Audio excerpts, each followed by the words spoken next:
दांत का डॉक्टर आंख का इलाज नहीं कर सकता और आंख का डॉक्टर पेट का इलाज नहीं कर सकता, क्योंकि एक स्पेशलाइजेशन की ज़रूरत है इलाज के लिए। काउंसलिंग एक बेहतरीन इलाज है अगर आप कंफ्यूज हैं तो, लेकिन ज़रूरत है कि काउंसलर्स का सही चुनाव किया जाए। देश में हज़ारों काउंसलर लगातार बहुत मेहनत कर रहे हैं, बच्चों के भविष्य को संवार रहे हैं। हमें ज़रूरत है कि सही काउंसलर को चुनने का तरीक़ा जानें।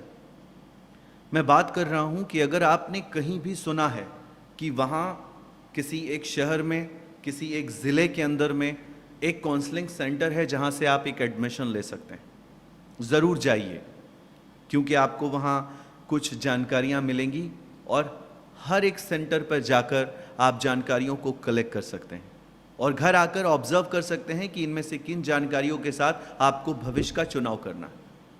लेकिन सवाल करना बहुत ज़रूरी है।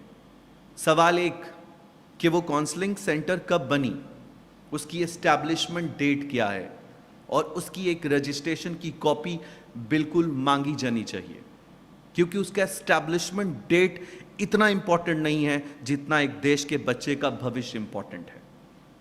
उसके बाद फेसबुक पर जाकर उसकी पेज की क्रिएट डेट, यूट्यूब पर जाकर पेज की क्रिएट डेट से यह पता चलता है कि ऑर्गेनाइजेशन का निर्माण कब हुआ है। यह सब कुछ बहुत ज़रूरी है। यदि आपने अपने ज़िले के अंदर में कहीं भी किसी के माध्यम से भी कोई स्कॉलरशिप के नाम पे, कोई एंट्रेंस के नाम पे आपने फॉर्म भरा है, सबसे ज़्यादा ज़रूरी है कि उस पर्टिकुलर इंस्टीट्यूशन के बारे में आप पूरी जानकारी कलेक्ट करें।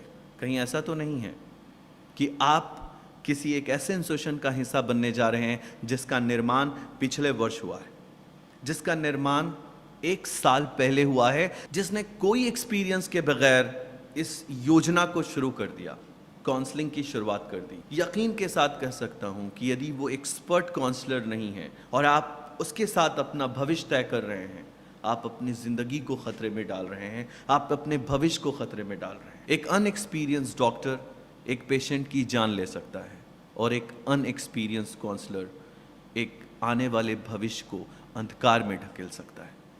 आप 4 सवाल करने से डर नहीं सकते, क्योंकि आप अपना भविष्य उसके हाथ में देने जा रहे हैं जिसका खुद का कोई भविष्य नहीं है। इसलिए मैं हर एक छात्र से निवेदन करता हूं कि अगर ग्लोबलाइजेशन के इस समय में ताजमहल को कोई काला बता रहा हो और आप उस पर विश्वास कर रहे हो, आप 21वीं सदी के युवा नहीं हो सकते, आप 21वीं सदी के जानकार युवा नहीं हो सकते। अगर कोई ताजमहल को पटना में बता रहा हो, ताजमहल को दिल्ली में बता रहा हो और आप इस पर विश्वास करते हो, आप 21वीं ग्लोबलाइजेशन के समय के युवा नहीं हो सकते। इसलिए ये जानना बहुत ज़रूरी है कि जिसके साथ आप अपना भविष्य तय कर रहे हैं उसकी एस्टैब्लिशमेंट डेट क्या है, और ये डेट छुपाई नहीं जा सकती, क्योंकि मैंने आपको फिर से बताना है कि यूट्यूब पे क्रिएशन डेट और फेसबुक की क्रिएट डेट से ही सिर्फ ये पता चल जाएगा कि इंसान ने अपने इंस्टीट्यूशन की एस्टैब्लिशमेंट कब की है।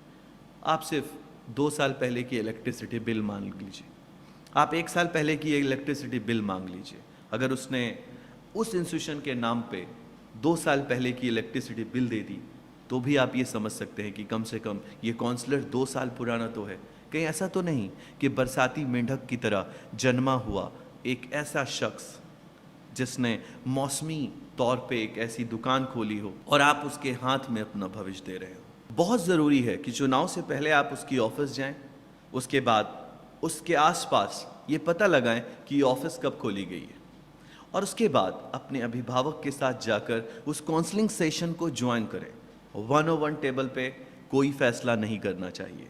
101 बैठकर बातें बनाकर यदि कोई शख्स आपको कोई अलॉटमेंट की प्रक्रिया में शामिल कर रहा हो तो इससे बचने की ज़रूरत है। कई चीज़ें सोशल मीडिया पे जो दिखाई जाती हैं वो सत्य नहीं होती, इसलिए प्रैक्टिकली अप्रोच के साथ ऑफिस का विज़िट करना ज़रूरी है और ऑफिस में उनके कागजात का मांगना ज़रूरी है, क्योंकि वो आपके भविष्य के निर्माता बनने जा रहे हैं।